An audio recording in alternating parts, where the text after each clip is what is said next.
Welcome back to Daddy's Orchids. Hi friends, new arrived a hybrid exotic Ongostilopsis sun-kissed buttercup. Very nice and cute plants for sale with flowers back. Very beautiful and long-lasting flowering plant. I will show flower photo. Let me know if anyone is interested. Hybrid exotic Oncostelopsis sun kissed ബട്ടർകപ്പാണ്.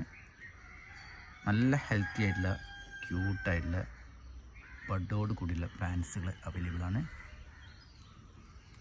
ഫ്ലവറിൻ്റെ picture ഇടുന്നുണ്ട്. താല്പര്യമുള്ളവർ contact ചെയ്യുക. വളരെ easy caring ആണ്. Okay, thank you.